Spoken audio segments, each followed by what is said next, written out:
Bismillahirrohmanirrohim. Assalamualaikum warahmatullahi wabarakatuh.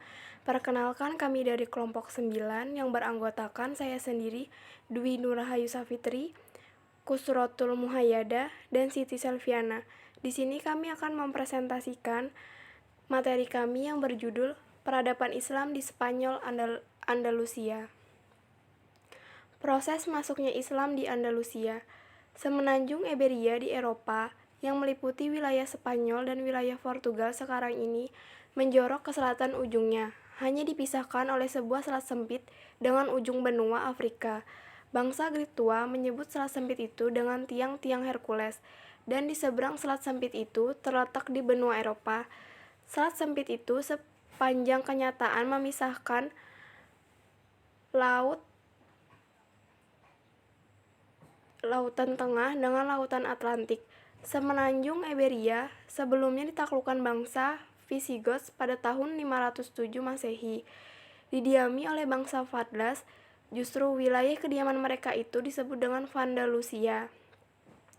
Dengan mengubah ejaannya dan cara membunyikannya, bangsa Arab pada masa belakangan menyebut semenanjung Iberia itu dengan Andalusia.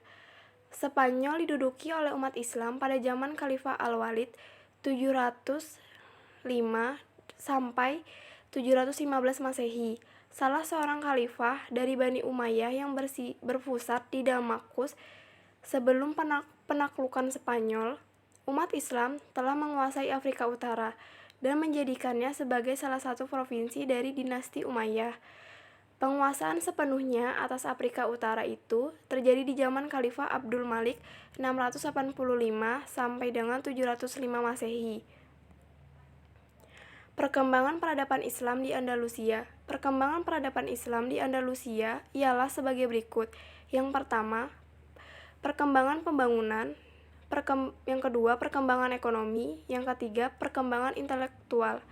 Berikut di bawah ini uraian mengenai perkembangan intelektual di masing-masing bidang: astronomi, matematika, filsafat, kedokteran, sastra, dan sejarah.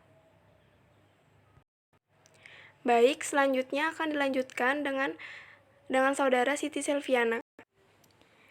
Baik, di sini saya akan melanjutkan membaca materi kami, yaitu tentang sistem pemerintahan masa-masa kekhalifahan di Andalusia.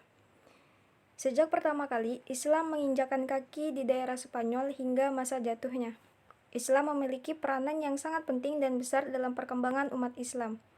Islam di Spanyol berjaya dan berkuasa selama 7,5 abad dan itu merupakan waktu yang sangat lama untuk mengembangkan Islam. Menurut Dr. Badri Yatim, sejarah panjang Islam di Spanyol dapat dibagi dalam beberapa periode, yaitu yang pertama, periode pertama 711 sampai 715 Masehi. Yang kedua, periode kedua, yaitu 755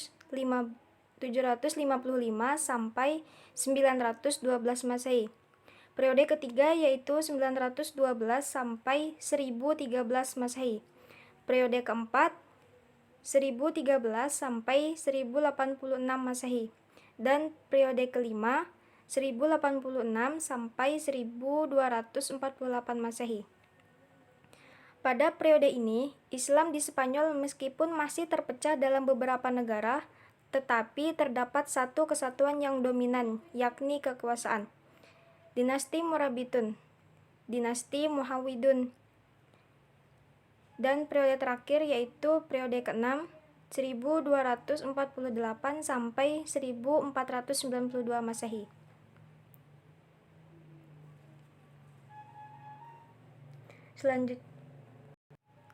Selanjutnya yaitu membahas faktor-faktor penyebab kemunduran Islam di Andalusia. Kemunduran dan kehancuran disebabkan oleh beberapa faktor antara lain. Yang pertama, disebabkan konflik Islam dengan Kristen. Yang kedua, tidak adanya ideologi pemersatu. Yang ketiga, kesulitan ekonomi. Yang keempat, tidak jelasnya sistem peralihan kekuasaan. Dan yang kelima, keterpencilan.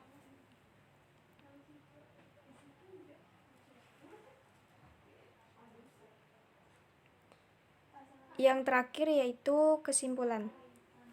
Andalusia, sebuah negeri yang meninggalkan jejak begitu besar di sepanjang sejarah umat Islam pada awal perkembangan Islam di dunia Eropa. Tentu, hal ini menyita banyak perhatian besar dari berbagai khalayak umat Islam. Dikatakan demikian karena penguasaan Islam terhadap semenanjung Iberia, lebih khusus Andalusia, telah menunjukkan bahwa Islam telah tersebar ke negara Eropa. Mulai dari tahapan awal proses masuknya Islam, di mana wilayah Spanyol diduduki oleh khalifah-khalifah dalam setiap dinasti-dinasti yang didirikan dalam setiap periodenya. Demikianlah Islam di Andalusia. Walaupun pada akhirnya berakhir dengan kekalahan, namun Islam muncul sebagai suatu kekuatan budaya dan sekaligus menghasilkan cabang-cabang kebudayaan dalam segala ragam dan jenisnya. Banyak sekali kontribusi Islam bagi kebangunan peradaban dan kebudayaan baru Barat. Sumbangan Islam itu telah menjadi dasar kemajuan Barat, terutama dalam bidang-bidang politik, ekonomi, sains dan teologi, astronomi, filsafat, kedokteran, sastra, sejarah, dan hukum. Mungkin itu saja penyampaian materi dari kelompok 9. Apabila terdapat kesalahan, mohon maaf. Saya akhiri. Wassalamualaikum warahmatullahi wabarakatuh.